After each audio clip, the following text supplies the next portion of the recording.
Welcome to the P.A.S. Report podcast. If you're tired of censorship, outraged by government abuses, and thirsty for real insights, then you're in the right place.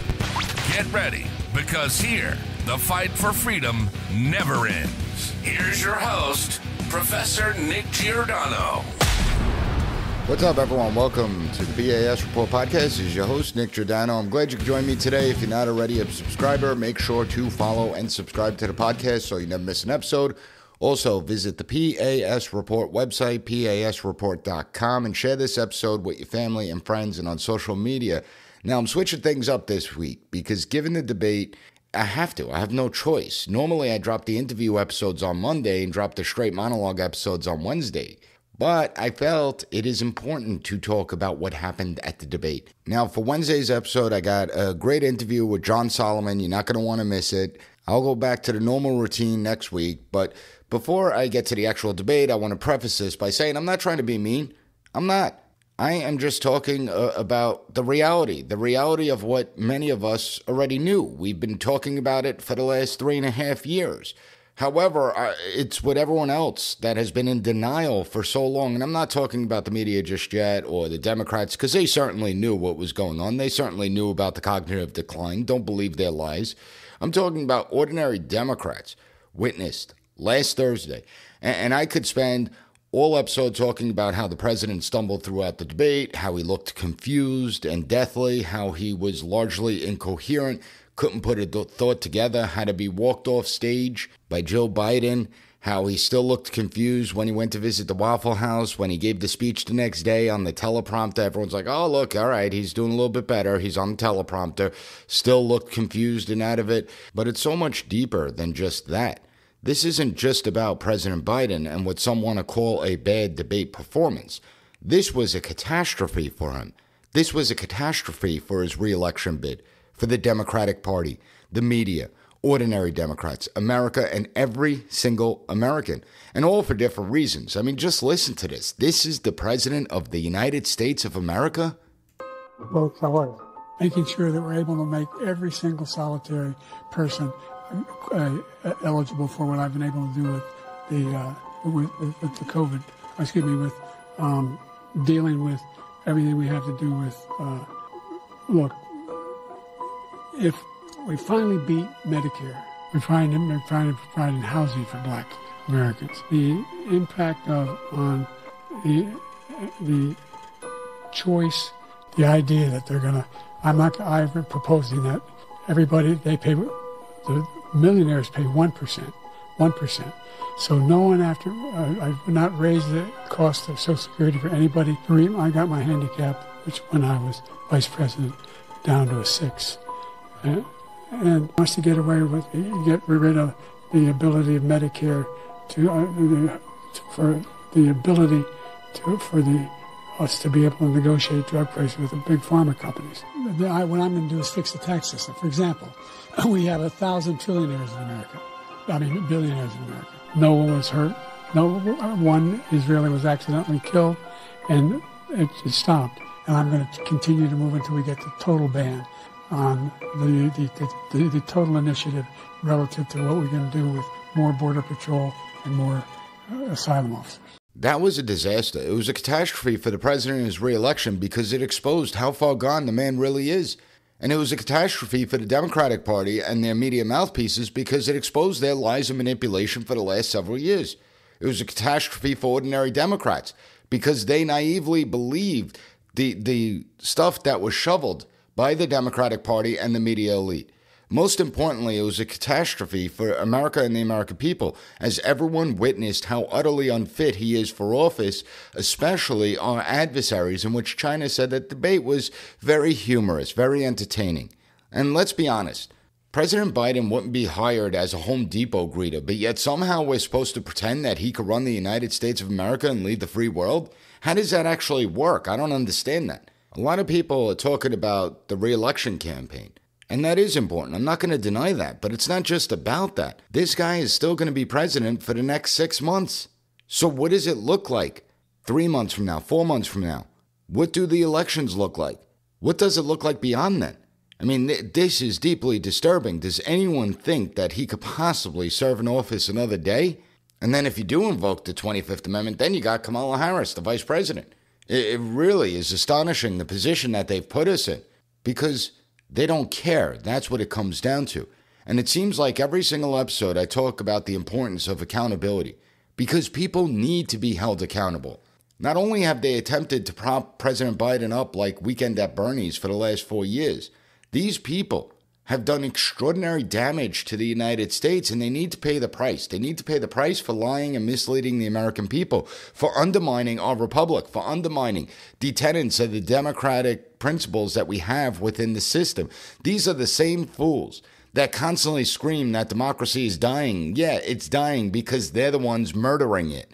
And I'm going to explain it all when we get back from this quick break. So hang tight, everyone. We'll be right back. Are you prepared for the unexpected? As a former emergency manager, being prepared is not a choice, it's a necessity, and that's where the Wellness Company comes in. Imagine having the peace of mind that you're equipped to handle any medical crisis, from tick bites to the latest pandemic. The Wellness Company's medical emergency kit is your lifeline, packed with essential medications like ivermectin, emergency antibiotics, antivirals, and more. This kit is your ultimate preparedness solution. The Wellness Company's team of renowned medical professionals, including Dr. Peter McCullough, Dr. James Thorpe, Dr. Harvey Risch, Dr. Drew Pinsky, and more. They are truth-seeking doctors, and they have designed a kit that sets the gold standard for safety and prevention. Don't wait for the next crisis to strike. Visit twc.health/PAS and use promo code PAS for an exclusive 10% discount just for being a listener of this show. Prepare today, rest easy tomorrow. Use code PAS at checkout. Welcome back, everyone. So I want to start off this segment with a sound clip. It's a bunch of Democrat officials and media mouthpieces telling us how vibrant the president is behind the scenes, how he's with it, how he has all his faculties intact. And not only that, he'd run circles around any able-bodied person out there. Take a listen. He is sharp, intensely probing, and detail-oriented and focused. This is a man who is sharp, who is on top of his game, who knows what's going on. This guy's tough. He's smart. He's on his game. His mental acuity is great. This is a very sharp president. This is a man that's on his game. President Biden is absolutely fit. There's not a problem. He's sharp, he's fit, he's always answering questions. He is on the ball. He was sharper than anyone I've spoken to. He is sharp. He is on top of things. There's no doubt in my mind that the president is mentally fit for office. Biden has proven himself to have a strong memory. He's completely mentally sharp. He's at the top of his game. Start your tape right now, because I'm about to tell you the truth. And F you if you can't handle the truth. This version of Biden, intellectually, analytically, is the best Biden ever. Not a close second. And I've known him for years. The Brzezinskis have known him for 50 years. If it weren't the truth, I wouldn't say it. And you. Now, again, anyone that's been paying attention knew the media and Democrat officials were propping this president up. They tried to accuse conservatives and Republicans of doctoring videos and taking clips out of context, right? Cheap fakes, they called it. That's what they called it, cheap fakes. But the truth is, nothing needs to be doctored. Everyone saw it at the debate, and everyone could come to their own conclusions. Nobody would leave this guy home alone with their kids. Not a single one of you.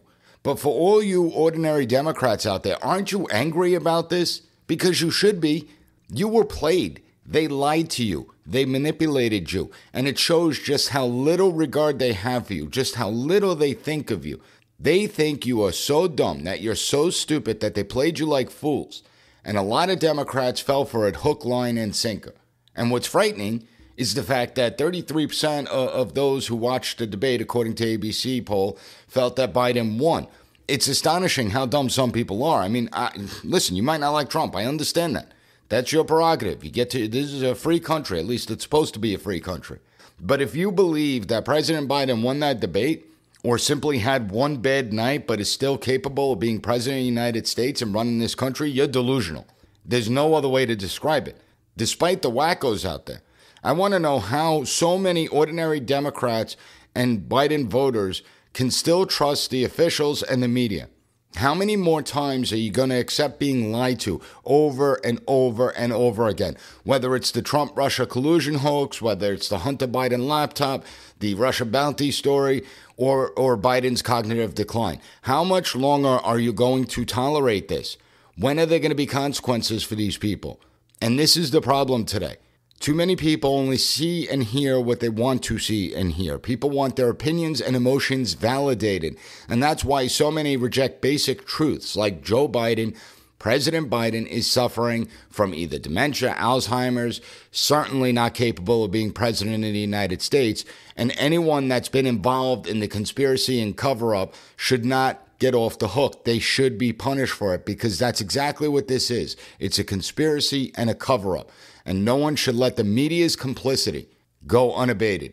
All the enablers, they're now trying hard to make it as if they're shocked at Biden's performance. They're shocked by the president's performance. They can't believe what they witnessed on television. And they make it as if they had no idea how far gone the president really is. So now they're playing CYA mode. Take a listen. Right now, as we speak, there is a deep, a wide, and a very aggressive panic in the Democratic Party. There are going to be discussion about whether he should continue. There is no two ways about it. That was not a good debate for Joe Biden.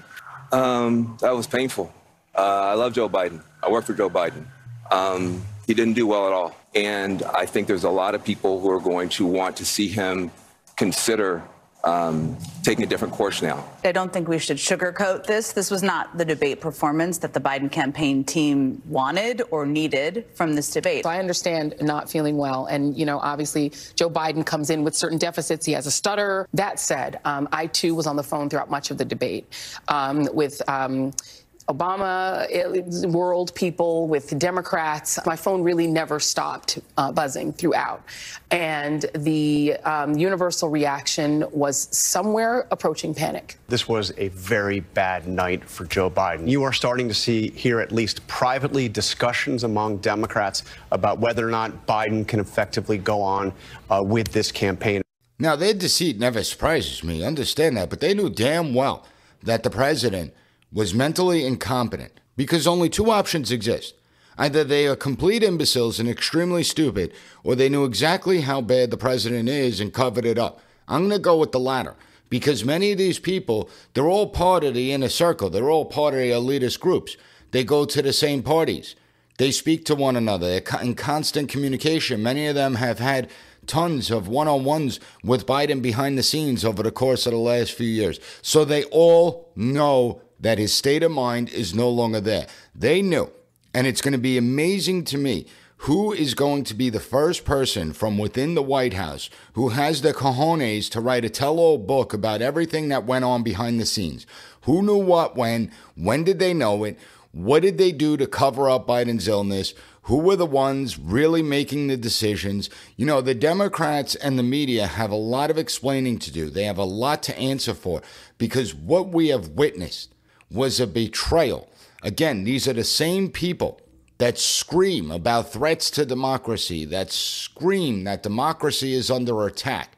The same people that interfered in the 2020 election, the same people that basically did away with the Democrat primary in 2020, anointed a guy who's not mentally fit to be president of the United States to be the Democrat nominee for president.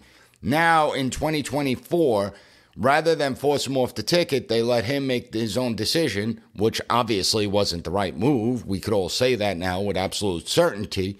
But it's them that circumvented the process. It's them that didn't want to give their, not Republicans, right? Because I wouldn't have voted in a Democrat primary. They didn't want to give their own members to their own political parties, you, the ordinary Democrats out there, a chance to vote for someone else. They didn't have real primaries. And that to me is truly astonishing. Again, it's why all Democrats, ordinary Democrats, should be angry. For those of you that are so naive to believe that these people wouldn't stoop this low, remember, these are the same people that would not allow Senator Dianne Feinstein to retire from a seat, even though she had full-blown Alzheimer's disease, was in a wheelchair, couldn't really communicate, had no idea what was going on, had no idea what she was voting for. They wouldn't allow her to retire because they didn't want Governor Gavin Newsom, appointing a replacement for her. They wanted that seat to go to the weasel, the imbecile of a Congressman Adam Schiff, and clear the path for him. These are the same people that forced Dianne Feinstein to live out her dying days in the United States Senate rather than with her family and friends back at home. That's how horrible of people they really are. And you have the Pelosi's of the world who continue to push the lie, who continue to live in this alternate reality if she truly believes this. Take a listen to what she had to say. My people are very much Biden, Kamala Harris, and this is an opportunity for Joe Biden to go out there and show he has the stamina and the rest. And by the way, while the press, and for some reason they don't, there are healthcare professionals who think that Trump has dementia, that his connection, his thoughts do not go together. I mean, really? Trump is the one with dementia and Biden has the stamina? I mean, this is completely ridiculous. Who still buys this crap? What is wrong with people? And she's not the only one. You have Congressman Ro Khanna and the Joy Behars of the world who say it doesn't matter that the president is incapable of doing the job because there is a, quote, great team of people that will help him govern, end quote, as if the presidency operates by committee. The American people did not elect their shadow officials, a shadow government. So who is exactly running our country right now? Who's the one making the decisions? The American people have a right to know, and the press should be asking that. The spin regarding Biden's debate performance and his mental health decline, it really is epic. You have Axios reporting that Biden is deeply engaged from 10 a.m. to 4 p.m. But outside that time frame, Biden begins to have verbal miscues and becomes fatigued, according to sources. You can't make this stuff up. You can't. We can sit here and we can mock this all day long. We can mock the media. We can mock the Democrats. Again, they need to face accountability because of the damage they inflicted on this nation, the damage they inflicted on the institution of the presidency. And now the Democrats are in a bind. And what do they say? Well, it's the moderator's fault. The moderators didn't step in because Trump was lying the whole time and they weren't fact-checking him. Now, shockingly, Jake Tapper and Dana Bash did a decent job. I mean, they saved Biden on a number of occasions if you actually paid attention and watched that debate. But they did a decent job. Moderators aren't supposed to inject themselves into the debate. If Biden was fully with it, if Trump really was lying, as they were claiming he was, well, then Biden should have had the mental capacity to fact-check Trump himself. But he doesn't have that mental capacity. And the reality is that Biden was repeatedly lying. You want to count Joe Biden's lies? Let's count them. That the former president called our troops suckers and losers. That's a lie. Totally debunked. Hitler did good things. That's a lie. Fine people. We've heard that one time. There's fine people on both sides. That's a lie. Been debunked. Biden said his son died in Iraq. That's a lie. He didn't. He died of brain cancer. Biden said he capped insulin at $15. Lie. That he capped Medicaid drug expenses at $200. Lie. That President Trump, if he gets back into office, that it's going to be a presidency built on retaliation. That's a lie. President Trump even said it at the debate that success is his retaliation. That Trump would be a dictator. Lie. Biden said no soldiers died on his watch. That's a huge lie because I recall 13 soldiers needlessly getting killed from his botched withdrawal from Afghanistan. He said that border crossings are lower than when Trump was in office. That's a lie. Unemployment was 15% under Trump. That's a lie. That Trump wants to get rid of Social Security. That's a lie. That billionaires pay 8.2% in taxes. That's a lie. That Border Patrol endorsed him. That was a huge lie, too, when Border Patrol came out very quickly, the union, and said no, they did not endorse him and they never would endorse him. So if we're going to talk about lies, we'll look at both candidates. And I'm so sick and tired. Well, Biden just has misstatements, but he's generally a good human being. No, he's not. If you look at Biden's career, he's not really as nice as the media claims he is. He's actually kind of nasty. Remember the whole 2012 that Republicans want to put black people back in chains? Biden was vicious throughout his career. Vicious. And I have little sympathy for his failures on stage that night because he is a nasty man. But this isn't about Trump or Biden. I don't expect that ordinary Democrats are magically going to just sit there and be like, well, since Biden's incapacitated, we're going to go and support Trump. I mean, you're not going to support the candidate that you disagree with on just about every single policy issue. That doesn't make much sense. But Democrats should be forcing their party leaders out, right? I mean, their party leaders are the ones that are responsible. Had the Democrats had a choice in a real primary, Had the party bosses pressured Biden not to run for re-election and put up a worthy candidate, well, then perhaps they wouldn't be in this mess. But they didn't. And so ordinary Democrats are the ones getting shafted. The Democratic Party has put themselves in a bind, and I'll talk more about that when we get back from this quick break. Welcome back, everyone. So now many are speculating about whether or not Biden's going to drop out of a race because he's mentally unfit. But the problem I have with that is, and the biggest story, I think, is that he's still the president of the United States of America for the next 6 months. If he's not mentally competent to stand trial as deemed by the special counsel Robert Hur, and he's not mentally fit to run for re-election, how the hell is he fit to currently run the government as of this moment? And I'll say it again. President Biden would not get hired as a greeter at a department store, never mind being president of the United States and leader of the free world, yet here we are. It's completely ridiculous, if you ask my opinion. There are some who say that it's only up to Joe Biden. He's the one that makes the decision of whether he stays in the race or not. But again, that's a lie. That's not true. First of all, it's not Joe Biden that will make the decision. It's actually Jill Biden who will make the decision.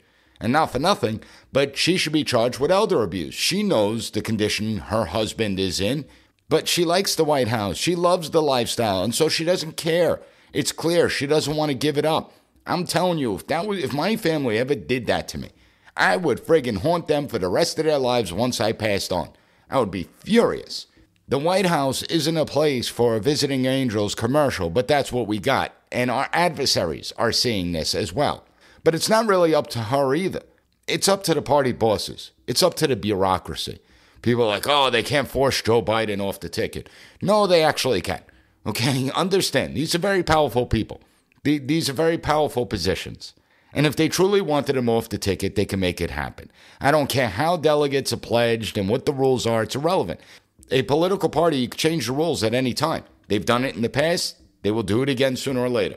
And if you look at the past, the party bosses are the ones that will make the decision of whether or not they stick with Biden, whether or not they're going to go with someone else. And so what happens next?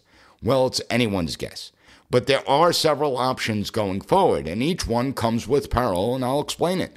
The first option is to just leave Biden in, that you pray and hope that he could recover from this, that you pray and hope that the American people are just that dumb, that they'd rather elect someone that is mentally not there because they despise the Orange Man, because Orange Man is bad. So there's that option. But if they do it, they know they're running a huge risk. I mean, there's plenty of Democrats, Cenk Unger, Bill Maher, who stated basically that if you leave Biden in, it's guaranteed loss at this point. Everyone, you look at that debate performance, it's over. Especially considering that there's going to be another debate in September. Imagine how that's going to go. Understand, this is a stage of life where you actually don't get better. You don't improve with time. It's not like, it's a physical injury. This is a stage of life where you're worse today than you were the day before. All you have to do is look at video clips of Biden. Oh, it's a stutter. No, it's beyond a stutter. Okay, and I love this stutter thing. The guy never had a stutter throughout his career. And yet now it's a problem with his stutter. No, it's not. Watch the video clips of Biden today compared to 4 years ago. Watch the video clips of Biden today compared to 10 years ago. And you see a noticeable decline. And it's not just what Biden is saying and how he says it and how he can't put together a coherent thought when he's off teleprompter. It's the looks, the confused stare, the mouth hanging wide open, unable to walk downstairs. A whole, imagery matters in the world. You have to project strength, whether you like the former president or not. The former president didn't wear a mask because he looked at it as a sign of weakness. He didn't wear a mask because he didn't want the president of the United States to be muzzled, because it's about image. When you see President Biden, does anyone really have confidence that's a strong person? So if Democrats do leave Biden in, I think they're just throwing away this election. They're saying, the hell with it. It's too late. We don't want to cause a civil war in our political party, so let's just let Biden lose it, and that's on him. However, I don't really foresee that happening. If it was another Republican candidate, let's say a Nikki Haley, maybe they would do that. But because they despise the former president so much, because they are so irrational when it comes to the former president, that's not happening. They could replace Biden with the vice president of the United States, either by invoking the 25th Amendment, if the vice president calls for that, or by just forcing Biden off the ticket and moving Kamala, elevating her up to the top of the ticket. Now, I don't see that happening. The only way the Democrats, and this would actually be a smart move for Democrats, the only reason that they would do that is, again, to throw away the election. Okay, we don't want to cause an internal civil war, so we're going to allow Kamala Harris to take it. She can't possibly win, and we're willing to take the loss, and then we never have to hear from Kamala again because we'll just say you had your chance and you blew it. Now, I don't see that happening either because if you read the reports, and these have been leaked since the beginning of this administration, there's many who despise Kamala Harris. They don't like her. They don't think that she's all that bright. They don't think that she's all that capable. They think that she's done more to hurt the Biden presidency than help it. She's not a good spokesperson. And so I really don't see them elevating her because the election, there's a lot at stake. Remember, Orange Man is on the other side, so there's going to be a lot at stake. But how do you ditch the first female black vice president? How do you do that? Well, I explained a couple months ago on an episode that you can't replace her with a white guy like Gavin Newsom. I mean, Gavin Newsom, I don't think at this point would want it because he doesn't want to be the sacrificial lamb. But you can't replace her with a white guy. That's not possible for the party that preaches about diversity, equity, inclusion. That looks pretty terrible. And you will see a civil war break out. But more importantly, Gavin Newsom, as I explained before, he does not have the name recognition. Outside of Washington, D.C., New York, and California, most people have no idea who Gavin Newsom is. Guy could raise a ton of money, but he doesn't have a nationwide campaign apparatus that's ready to go to hit the ground running. So the only option is, and I said it almost a year ago, maybe even a year ago at this point, that if Biden is going to get swapped out, it's going to be with Hillary Clinton. They'll play the female card, so that will alleviate some of the fighting. She could raise a ton of money, raise money like no other, and she still has a built-in campaign apparatus because she never gave it up after 2016, right? She's someone that's still very, very bitter about the 2016 elections. And so she's probably like licking her chops right now, hoping they turn to her. But either way, it's going to be a disaster. And Democrats brought this on themselves. All they had to do was be straight up from the beginning because we all saw it. Many chose to ignore it. Many chose to deny it. But if you were paying attention, you saw it. You knew what was really going on. And this is how sad the United States has become. This is how pathetic it's become. And the American people really need to reflect on everything that's gone on all the lies that's been told to them, on all the manipulation that's been taking place, on the fact that how corrupt our bureaucracy has become, how corrupt the media has become, that they would try and push this on the American people, that they would be so overt. And again, it just shows what little regard they have for each and every one of you out there. But at the same time, the people are to blame as well. Because most people don't get involved in politics. They don't pay attention to politics. All right, you'll get voter turnout to be anywhere between 48 to about 60% in a presidential election. But you look at every other election and voter turnout's abysmal. And I would argue for a presidential election, the fact that only 60% of Americans are going to turn out is pathetic as well. That we keep re-electing the same people into these offices. We allow these officials, despite all their failures, to still be the ones that drive policy. And I think that the one most remarkable thing about the debate that took place was when the former president turned to Biden, President Biden, and asked President Biden directly, how many people were fired after the debacle of Afghanistan? How many people? How many people have been fired following the debacle of the open borders? How many people? And the answer is simple. It's zero. Zero. That's where we are today. Think about how sad and pathetic that is. Now, I hope you found the content of this episode informative. If you did, please take 30 seconds to write the P.A.S. report a good review on Spotify or Apple Podcasts. Give it a 5-star rating. Also, share this episode with your family and friends and on social media. Remember, on Wednesday, I have the interview going live that I did with John Solomon from Just the News. Fantastic interview. You're not going to want to miss it. I want to thank you for joining me, and I'll be back on Wednesday with another great episode of the P.A.S. Report podcast. Thank you for listening to the P.A.S. Report. Don't forget to rate, share, and hit that subscribe button. That way you'll never miss an episode. For more exclusive content and updates, visit us at PASreport.com and follow Professor Giordano on all social media platforms at P.A.S. Report.